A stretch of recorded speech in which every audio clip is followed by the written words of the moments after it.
नेहमीच art of teaching या चॅनलवरती आपल्या सर्वांचं स्वागत आहे. विद्यार्थी मित्रांनो, पवित्र पोर्टलच्या संदर्भानं ज्या विद्यार्थ्यांनी रजिस्ट्रेशन केलेलं आहे असे 1,80,000 विद्यार्थी, या सर्व विद्यार्थ्यांना म्हणजे वाट बघत आहात आपण. उत्कंठा लागलेली आहे की जाहिराती कधी येणार आहे. विद्यार्थी मित्रांनो, ज्या वेळेला जाहिराती येतील त्यावेळेला जाहिराती येतील, त्यासाठी वेळ लागणार आहे. समायोजनाची प्रक्रिया, कालही एक मी व्हिडिओ बनवलेला आहे की याला वेळ लागणार आहे. कोणीही याची तारीख मात्र खरी तारीख सांगू शकत नाही, अंदाज मात्र ते सांगू शकतात. या संदर्भात पाठपुरावा करणं, पाठपुरावा करून घेणं, ऑफिसला भेट देणं, या सर्व गोष्टी आपल्याला जे चालू आहेत हे आपल्याला माहिती आहे आणि या माध्यमातूनच आपण अपडेट देत असतो. विद्यार्थी मित्रांनो, कला, क्रीडा आणि शारीरिक शिक्षण असतील किंवा इतर ज्या जागा आहेत तर त्या जागा वाढाव्या या संदर्भात सुद्धा वारंवार मंत्रालयांचे पाय त्या ठिकाणी आपण मंत्रालयाला आपण कायमस्वरूपी भेट देत असतो आणि या माध्यमातून जे मित्रमंडळी आहेत त्यांच्याकडून आपल्याला अपडेट मिळत असते. विद्यार्थी मित्रांनो, एक महत्वाचा या ठिकाणी व्हिडिओ बनवतो आहे आणि माहिती सांगतो आहे की पसंती क्रमच्या संदर्भात हेल्पलाईन आणि हेल्प करणं आपलं काम असणार आहे. त्यामुळे ग्रुपला आपण अजूनही जॉईन नसाल तर नक्की जॉईन व्हा. माझे जुने जर व्हिडिओ आपण पाहिले असाल तर त्यात मी स्पष्ट तुम्हाला सांगतो आहे की 65-70 पर्यंत कट ऑफ हा येणार आहे. हा कॅटेगरी वाईज मी तुम्हाला सांगतो. तुम्ही जे ओपनचे विद्यार्थी आहेत किंवा एससी विद्यार्थी असतील किंवा ओबीसीचे विद्यार्थी असतील, स्वतःला असं समजू नका की असं कसं होऊ शकते. एसटी प्रवर्गातील विद्यार्थ्यांच्या ज्या काही समांतर आरक्षण असेल किंवा इतर ज्या काही पेशा भरती असेल याचा मात्र कट ऑफ त्यापर्यंत येऊ शकते. त्यामुळे मी तुम्हाला सांगितलेलं आहे. म्हणजे असं म्हणायचं नाही की नाही सर असं कसं होऊ शकते. तुम्ही गेल्या 2 ते 3 भरत्या जर आपण बघितल्या तर त्यावरून आपल्याला समजून येईल. आपण आपलाच फक्त विचार करत असतो, आपल्या कॅटेगरीचा विचार करत असतो, परंतु इतर कॅटेगरीचाही विचार करणं गरजेचं आहे. जर त्याचा अभ्यास नसेल तर वायफळ आपण त्या ठिकाणी कमेंट देणं हे सुद्धा चुकीचं आहे. कारण ही माहिती न होता आपण ते तुमच्यासाठी माहिती देणं असं अशक्य आहे. त्यामुळे ज्या गोष्टी माहिती आहेत त्याच मी तुम्हाला सांगतो आहे. विद्यार्थी मित्रांनो, पसंती क्रमच्या बाबतीत तुम्हाला सांगितलेलं आहे की जे महाराष्ट्रात कुठेही जायला तयार असतील त्या विद्यार्थ्यांना ऍव्हरेज जरी मार्क्स असेल तरी पण त्यांना संधी उपलब्ध असणार आहे. तुम्ही तुमच्या 4 गोष्टी महत्वाच्या असणार आहेत. तुमची कॅटेगरी महत्वाची आहे, तुमच्या कॅटेगरीच्या जागा तुम्हाला किती आहेत, नंतर तुमचं माध्यम महत्वाचं असणार आहे, तुमचे टेटचे गुण तुमचे महत्वाचे असणार आहेत आणि तुमचं क्वालिफिकेशन तुमचं महत्वाचं आहे. म्हणजे जे काही प्रोफेशनल क्वालिफिकेशन आहे ते, आणि तुम्ही सीटीटी टीईटी पास आहात का हे सुद्धा महत्वाचं असणार आहे. तर या 4 ते 5 गोष्टींवरती तुम्हाला पसंतीक्रम टाकणे किंवा तुम्हाला ज्या काही जागा येणार आहेत किंवा तुम्हाला प्राधान्यक्रम येणार आहेत, मग त्यात तुम्हाला 100 प्राधान्य असू शकतात किंवा 200 प्राधान्यक्रम येऊ शकतात किंवा 500 येऊ शकतात, 1000 येऊ शकतात. परंतु तुम्हाला तुमच्या अर्हतेनुसार तुम्हाला त्याचा अभ्यास करायचा आहे की आपली अर्हता काय आहे आणि त्यानुसार आपला कट ऑफ कितीपर्यंत येणार आहे. आणि कॅटेगरीच्या दृष्टीनं गेल्या 2019चा कट ऑफ, 2022चा कट ऑफ आणि आता किती येऊ शकते, तुमच्या कॅटेगरीच्या जागा, तुमची रँक किती आहे, म्हणजे कॅटेगरीमध्ये तुमची रँक किती आहे, आणि याचा अभ्यास करूनच तुम्हाला त्या ठिकाणी प्रिफरन्स टाकायचे आहेत. मग यामध्ये प्रिफरन्स टाकत असताना आपण आपल्या गावाचा विचार करत असतो, शहराचा विचार करत असतो आणि नोकरीचा विचार करत असतो.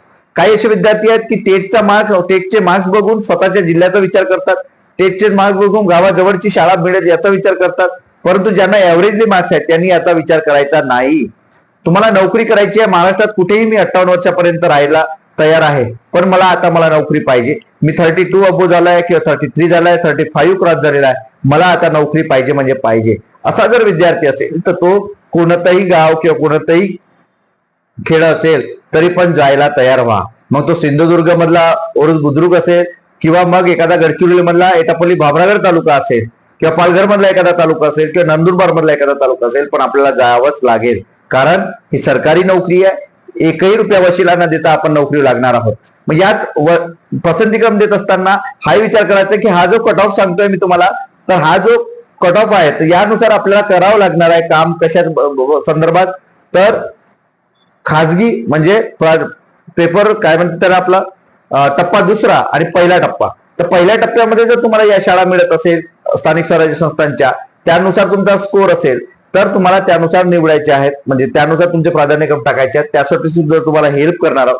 दुसरी बाब अशी की दुसऱ्या टप्प्यामध्ये तुम्ही जर खाजगी संस्था असतील आणि खाजगी संस्थांमध्ये तुम्हाला माहिती आहे एके जागेसाठी 3 विद्यार्थी त्या ठिकाणी काढले जाणार आहेत. 100 गुणांचं त्या ठिकाणी पूर्ण मूल्यमापन केलं जाणार आहे आणि त्या आधारावरती तुम्हाला त्या ठिकाणी निवड केली जाणार आहे.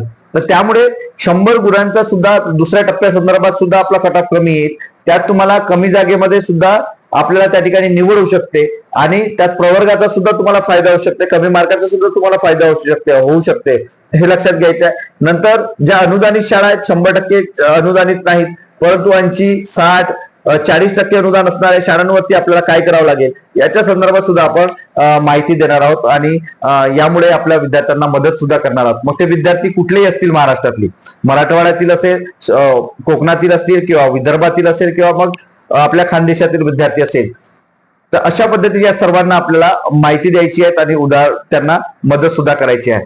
त्यामुळं आपण सर्वांनी हे समजून घ्यायचं आहे की विविध माध्यमाच्या शाळा आपल्यासाठी आहेत. मग माध्यमांचे जर विद्यार्थी तुम्ही असाल तर तुम्हाला तुमच्या कॅटेगरीचा सर्वात मोठा फायदा होत असतो आणि त्यात जर जास्त मार्क्स असतील तर ओपन मधून तुम्ही जात असता. म्हणून प्राधान्यक्रम देत असताना आपण आताच त्याचा रोडमॅप आखायचा आहे, डोक्यात ठरवून घ्यायचा आहे की मला मार्क किती आहे, मला नोकरी कुठे करायची आहे. विदर्भात करायची, माझं गाव विदर्भात आहे, मला विदर्भात करायचं का, मग विदर्भातील 5 जिल्ह्यांचा आपल्याला विचार करावा लागेल. मग अमरावती विभाग म्हणजे विदर्भातील 5 जिल्हे म्हणजे कोणते, अमरावती विभागातले 5 जिल्हे आणि नागपूर विभागातील 6 जिल्हे, असे 11 जिल्ह्यांचा आपल्याला अभ्यास करावा लागेल आणि या माध्यमातूनच आपल्याला त्या जागा म्हणजे प्राधान्यक्रम आपल्याला द्यावा लागेल.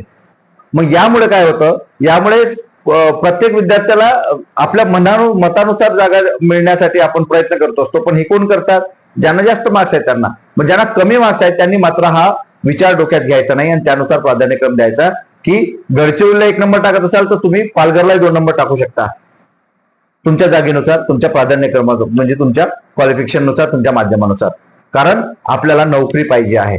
अशा पद्धतीने तुम्हाला सर्वांना या प्राधान्यक्रमाकरता जसेही जागा येतील, आता पुन्हा 15-20 दिवस लागेल, यासाठी 1 महिना ते 2 महिनाही लागू शकते, वेळ सांगू शकत नाही. त्यामुळं आपण त्याची वाट बघायची आहे. जसेही या सर्व गोष्टी होतील तशी तुमच्यासाठी मदत करणार. तुम्हाला नेमकं याबद्दल काय वाटते, प्राधान्यक्रमाच्या संदर्भात नेमकं काय वाटते हे नक्की कमेंट बॉक्समध्ये कळवा आणि अशाच अपडेट करता माझ्या चॅनलला मात्र सबस्क्राईब करा. धन्यवाद.